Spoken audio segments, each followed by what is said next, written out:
Tu as travaillé jeune, si j'ai bien compris. Oui, j'ai travaillé à 20 ans. C'est un peu précipité dans dans le travail. Enfin, j'ai été étudiante, hein, j'étais comptable à Lyon. J'ai fait mes études à Lyon. Et donc, j'ai travaillé chez Berlier, j'avais 20 ans, j'avais un bébé à élever. Voilà. Déjà? Oui. C'était pas trop prévu dans le programme. Voilà, et ben, j'ai fait comme ça, je voulais pas être à la charge de mes parents. J'aurais pu travailler dans leur auberge, hein, mais non, j'ai pris un appart sur Lyon et j'ai... On s'arrête un moment là-dessus parce que tu as écrit un texte assez émouvant. Oui. Que tu as titré d'ailleurs Ni pute ni soumise, comme l'association du même nom. Ça a été difficile d'avoir un enfant toute seule, si je puis dire? Oui, c'était difficile parce que le regard à la campagne, c'était très difficile parce que le géniteur, hein, je l'appelle pas le père puisqu'il n'a pas assuré, mais le géniteur n'était pas à côté de moi. Si, on s'est rencontrés avec les parents, tout ça, mais c'était le regard des gens. J'avais un enfant et j'étais pas mariée. Et à l'époque, c'était terrible. Ouais. Bon. Tu penses que ça a changé depuis, quand même? Ah oui. Oui. Oui, oui. Ça, c'était en quelle année? Alors ça, c'était en mai. Mon fils est né en mai 68. Ça s'invente pas, hein? D'ailleurs, on n'avait pas beaucoup d'essence. Etc. Ouais, Yann est né en mai 68. Voilà. Et tu as assumé, tu as assuré? Oui. J'ai pris un appartement sur Lyon et j'ai demandé une embauche. J'ai fait de l'intérim au début sur Lyon, j'ai fait chez Danone, etc. J'ai fait plusieurs intérims et puis j'ai demandé de rentrer chez Berlier, enfin d'être comptable, d'utiliser mon diplôme, hein, d'être embauché comptable, voilà. Et là, comment ça s'est passé alors? Ouais, c'était... Ben, pour une fille de 20 ans, j'étais enfermée, hein, c'était une grande boîte. J'étais mécanographe au début, donc je faisais des trous dans des cartes et c'était des factures, voilà, toute la journée, 1000 ou 2000 factures à imprimer dans des cartes mécanographiques, voilà. Et on était nombreux, hein, on était une centaine à la comptabilité générale, des grands bureaux à perte de vue, qu'il fallait tout traverser le matin quand on avait poinçonné à la pointeuse. Hein. Très souvent, je le faisais en courant. Parce qu'on embauchait à 7h15, comme les ouvriers. Après, ça a changé, mais bon, voilà. Alors, une femme employée dans un monde d'ouvriers hommes, ouais. Ça donne quoi? C'était pas facile, j'imagine? Non, c'était pas facile. Bon, numéro de matricule 50 918 et on était 15 000 sur 4 kilomètres. Hein. Voilà l'entreprise, hein, Berlier. Maintenant, c'est tout éclaté. Hein. En bâtiment, ça n'a plus rien à voir. Mais voilà. Donc, c'était surveillé, hein, très surveillé. Hein. Il fallait bosser, il fallait pas lever la tête du... Oui, c'est un peu les cadences infernales? Ouais.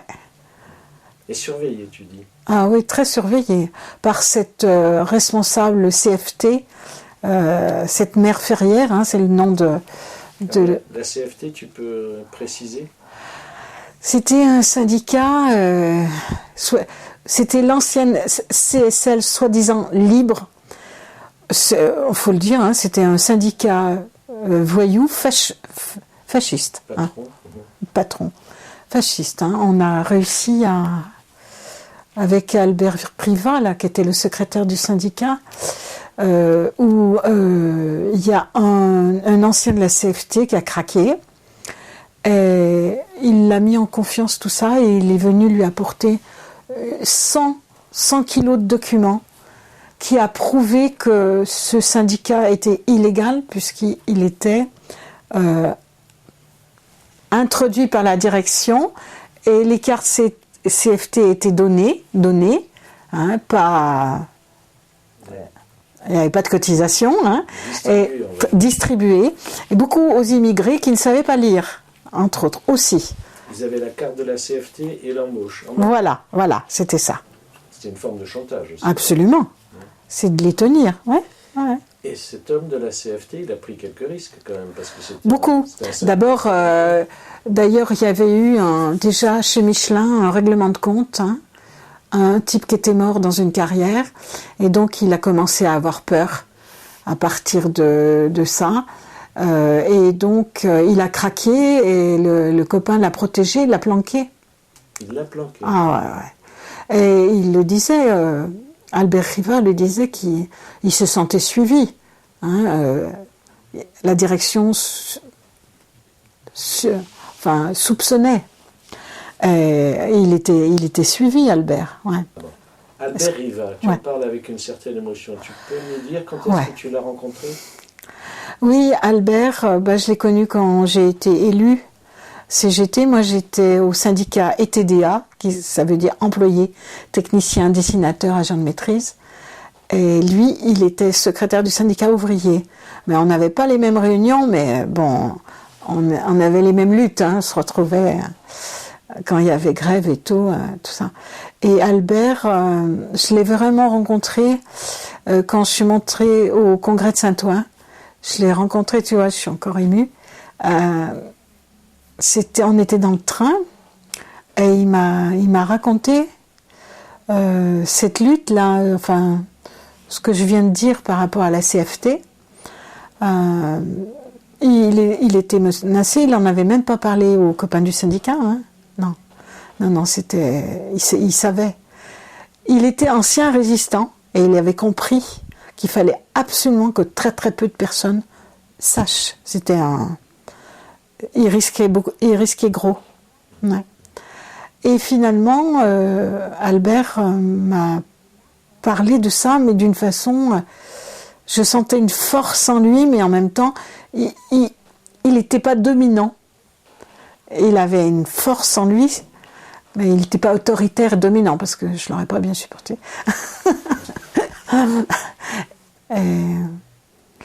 Moi, je sais pas, je lui ai posé des questions parce que je connaissais rien du syndicat. Rien des rapports de force, rien des enjeux de pouvoir. Je débarquais complètement. Ouais, ça a été ton premier formateur. Ouais. Alors, tes premiers pas dans le syndicat, c'était comment? C'était quoi? Les copains ETDA, ils faisaient les réunions. J'ai mis 1 an pour parler dans cette réunion. Donc, c'était des ténors. Hein. On n'osait pas parler? Moi, je voulais pas dire de conneries. Hein. Je connaissais pas trop. Ça parlait beaucoup économie. Hein. C'était compliqué quand même, cette grande boîte qui sortait beaucoup de véhicules. Hein. C'était compliqué. Je voulais comprendre déjà comment ça fonctionnait. Hein, au niveau des immatriculations, ventes, export, import, enfin, etc. Donc il y avait des copains qui intervenaient beaucoup là-dessus, sur l'économie. Et moi, j'avais fait 1 an de Sciences Éco, mais c'est pas...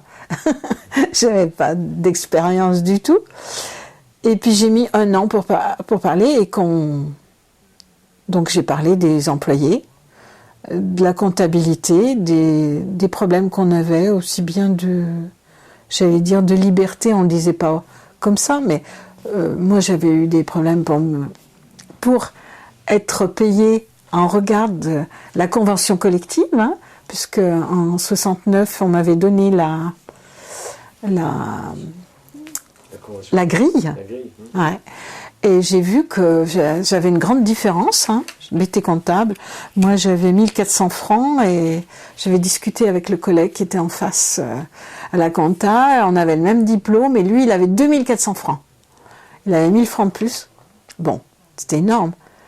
Et donc, là, moi, je supportais pas l'injustice. Hein. Bon, donc, du coup, il y a eu cette réunion d'information où ça a été confirmé, j'ai posé la question.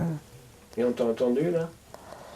Eh bien, je crois qu'on m'a entendu parce que je connaissais pas. Il y avait un élu CGT qui animait la réunion et il était très attentif, ouais. Ah oui. Et il a aidé au dialogue. Et oui. Là, et puis les copines me disaient « Vas-y Nicole, toi tu parles mieux que nous, allez vas-y ». Puis elles me poussaient, voilà, ça s'est passé comme ça. C'est souvent comme ça.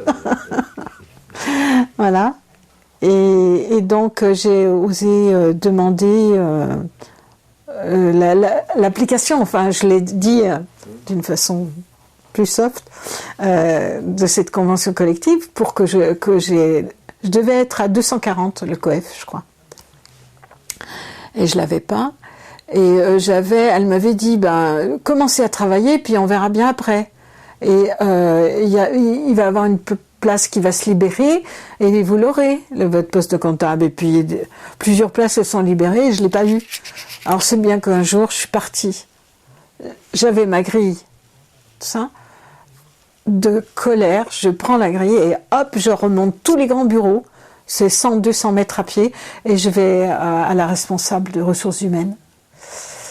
Et elle me dit, j'ai dit bonjour madame, est-ce que je pourrais vous voir? Elle me dit, vous avez un rendez-vous? J'ai dit non. Vous venez de quel secteur? Eh ben, la comptabilité, madame Ferrière. Elle me dit, mais comment ça se passe avec elle? Ah que je travaille, j'arrête pas de travailler. Hein. Ou je travaille pas, on dirait qu'elle n'en tient pas compte. Enfin. C'était la femme de la CFT, elle était à la CFT, tu m'as dit. Absolument, ouais. Moi je l'ai appris après, j'ai compris. 5 ans après, j'ai compris quand il y a eu le procès, tout ça. On a eu les éléments pour comprendre ce rôle qu'elle avait. Bah oui, elle a essayé de me faire craquer, hein, parce que quand mon gamin, il a eu un accident à la crèche, et puis ça s'est passé, on m'a téléphoné au travail, et donc c'était l'après-midi, il fallait vite que j'aille à la crèche. Il était hospitalisé, on ne savait pas si on allait le sauver, des gamins, ils avaient avalé des médicaments à la crèche. Bon, voilà. Et elle a profité de ce moment pour... elle a essayé de me faire craquer. C'était son truc, ça, de faire craquer les gens dans son bureau. Voilà. Jamais je dirais rien à ce genre de personne. C'est ma vie, c'est pas... Voilà. Non. Alors là... Alors justement, après tu parles de ton enfant, tu as écrit un texte qui t'a pris des initiatives. La maternité n'est pas une maladie. Pourquoi est-ce que vous avez pris ce type d'initiative? Oui, parce qu'on était plusieurs femmes. On avait monté une exposition pour expliquer nos conditions de travail dans les bureaux, là où on travaillait, et aussi l'absence, enfin le suivi qu'on devait avoir pour les enfants et qu'on nous traitait d'absentes ou de malades, parce que on avait des urgences, il fallait assumer notre responsabilité de mère. Et donc c'était défalqué de nos... on n'était pas payé. Voilà. Donc et puis pour faire... C'était toute la bataille des femmes. Hein. Tu dis même qu'à l'époque, lorsqu'une femme revenait de maternité, elle ne retrouvait pas nécessairement... Ah oui, elle ne retrouvait pas c'était pas du tout automatique qu'elle retrouvait son poste. Hein. Et puis, bon, elle était absente. Hein. Donc, voilà. Je pense que c'était pas... C'est qu'après qu'on a eu les avantages sociaux. C'est l'après 68 qu'on a réussi à avoir des journées pour soigner pour enfants malades. Et cette initiative, elle a été reçue comment? Alors, l'exposition qui était dans la cour A, sur le passage des salariés, quand ils sortaient du bureau, ils allaient au self, ils étaient très étonnés d'abord qu'on se montre. C'était ça, hein. C'est vrai que j'avais froid dans le dos, hein. Ah oui, à ce point-là. On avait la trouille en même temps. On le faisait, c'était fort. Il fallait le faire.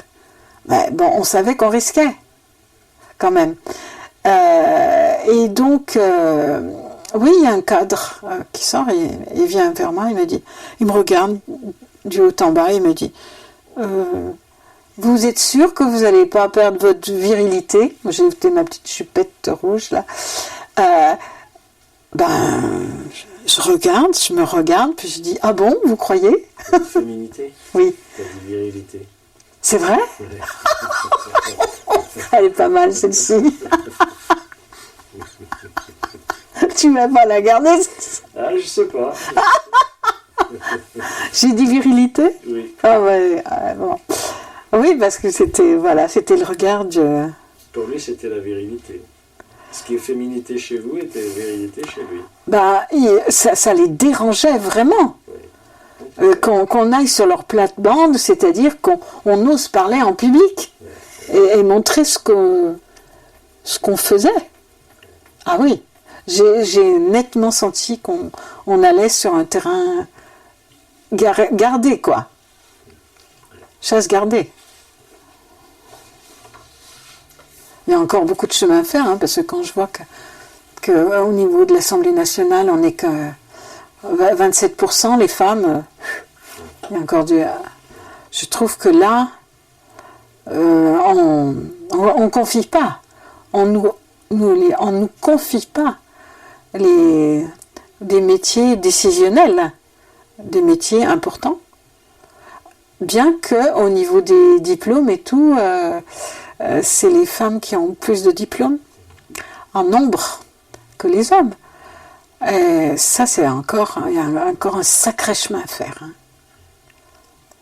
Alors, ton engagement syndical, raconte-nous un peu ton parcours syndical. Alors, bon, en 77, en 69, je rentre chez Berlier. 69 à 77, 8 ans. 8 ans, Berlier, qui est devenu Renault Véhicule Industriel, en 72.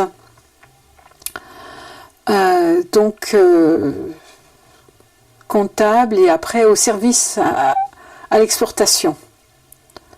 J'ai découvert d'autres choses parce qu'en même temps, j'ai organisé, j'ai organisé une exposition, j'ai été élue déléguée. Parce que la copine, justement, elle accouchait, donc c'était la seule déléguée. Et elle me dit, écoute, hein, tu prends ta carte et puis hein, tu me remplaces. Hein. Enfin, c'était un petit peu le passage de relais, Marcel. Donc je lui fais signe. Bon, moi j'ai besoin de relier, de connaître les gens. Je suis toujours en train de relier, de rassembler. J'ai le virus, hein. Et donc, voilà, ceux qui étaient à l'atelier, les menuisiers, ceux qui faisaient les caisses, justement, pour les pièces détachées, pour les envoyer, hein, Maroc, Sénégal, etc. Et puis, dans les bureaux, voilà. Et en discutant, la chef du personnel me dit qu'elle peignait. Un autre de l'atelier me disait qu'il faisait des maquettes, des charrues en ferronnerie, qu'il aimait beaucoup travailler ça. J'ai dit, il faudrait me le montrer. Enfin, voilà. Comme ça, je glanais des... C'est toujours dans le parcours syndical, ça? Oui. Eh bien oui, parce que en fait, c'était le premier CE, les premiers droits des CE. C'était un petit bâtiment de plus de 50 et on venait juste d'avoir le droit d'avoir un CE dans ce bâtiment. Donc il fallait construire une activité syndicale. Oui, puis la convention collective, quoi, puisque je tournais avec la grille et j'allais avec les gens avec la grille, puis je discutais, je dis qu'est-ce que vous en pensez là? Vous êtes bien positionnés sans tout ça, puis il y a eu des révélations là. Ah oui. Eh ben oui. Sur le respect. Ouais, sur leur placement, par rapport à leur diplôme, par rapport à leur nombre d'années d'expérience, etc. Et au sein du syndicat, défendre les employés, c'était une chose facile?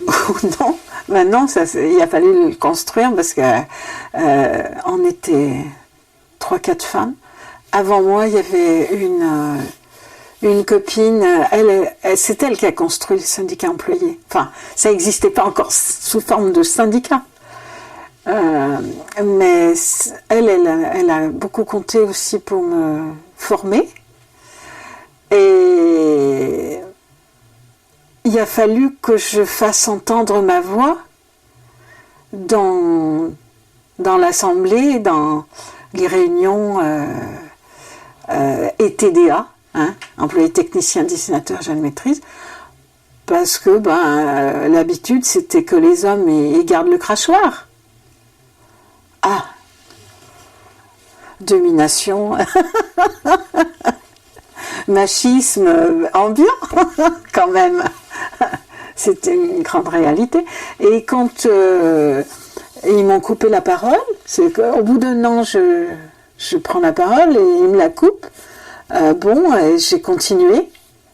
J'ai continué. J'ai dit, vous ne connaissez pas ce travail-là, donc je suis comptable. Je vais expliquer ce que j'ai constaté.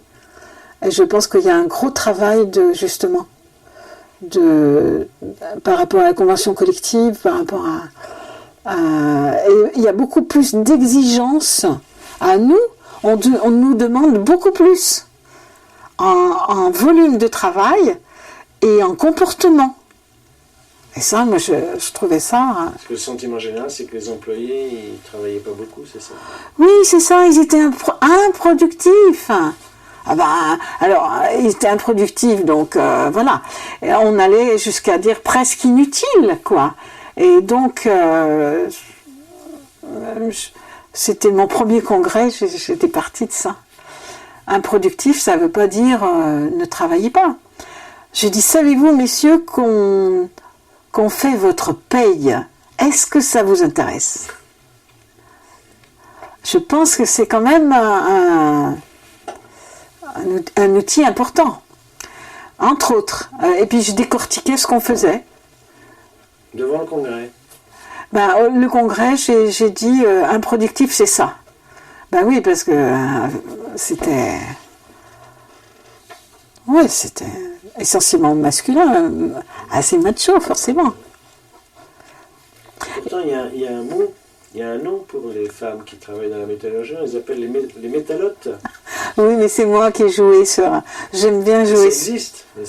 Tu penses que ça existe? Ah ben oui, moi j'ai entendu des ouvriers CGT qui parlaient des métallotes. Oui, donc on disait métallo, moi j'ai dit, écoute, nous on participe, allez, la métallote. La fille du terrain. Aussi, je dis, la fille du terrain, je joue, puisque j'habite dans l'Ain, voilà. La fille de terrain. Alors, à Berlier, il y a eu un moment intéressant où ils ont joué avec les mots de Berlier. Ouais. Et ils ont transformé le nom Berlier en liberté. En 68. En 68. J'aimerais que tu nous lises un texte que tu as D'accord. fait toi-même. Je trouve qu'il est assez parlant.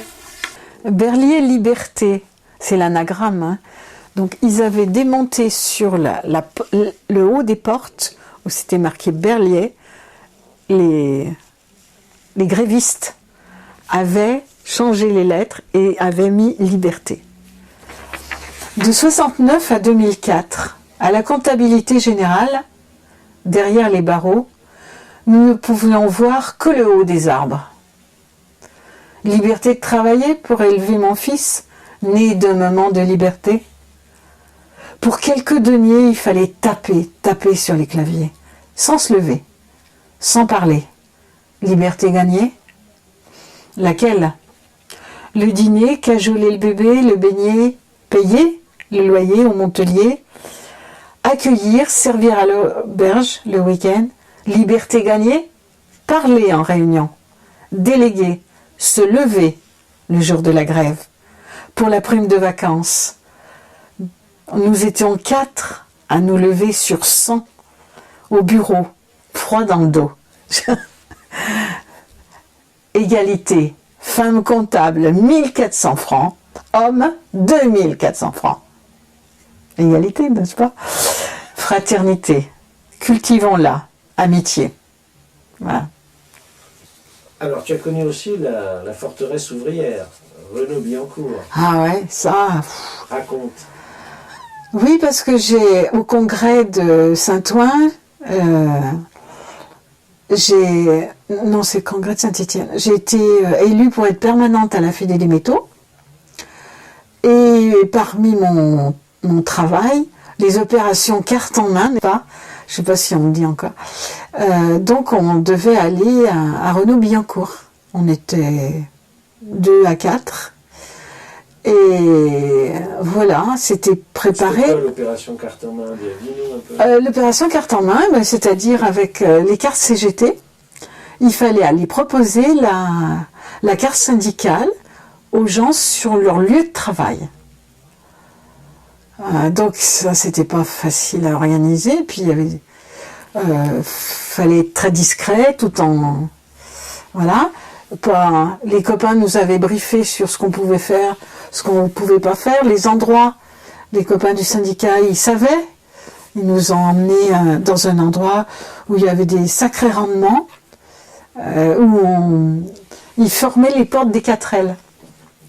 Ils emboutissaient, paf, ça faisait un bruit d'enfer. On s'entendait pas, enfin, en passant. Et donc... Et comment vous faisiez alors, s'il y avait... Eh ben voilà. C'était la difficulté. Et puis, bon, on essayait de prendre contact discrètement. Bonjour, voilà, ça va, c'est pas trop dur. Voilà, qui s'habitue un peu à nous, enfin tout ça.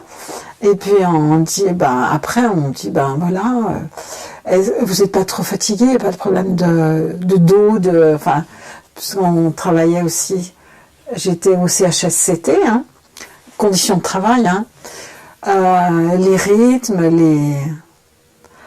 et on rentrait en discussion, et au bout d'un moment, on dit un moyen pour justement pour se défendre, pour se protéger par rapport à la santé, par rapport au niveau des salaires, etc.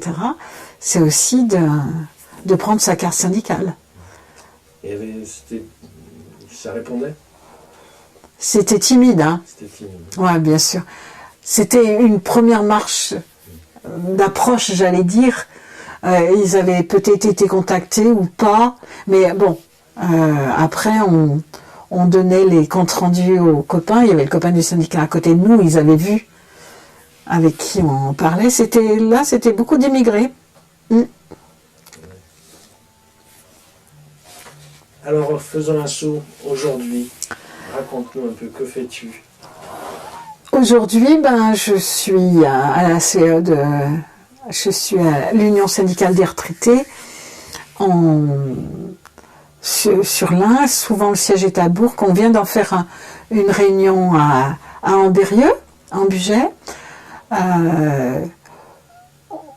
Je fais aussi, je suis présidente et c'est récent, de Loisirs Solidarité Retraite LSR, où on monte, il faut qu'on monte des organisations avec ceux de la Rhône-Alpes pour distraire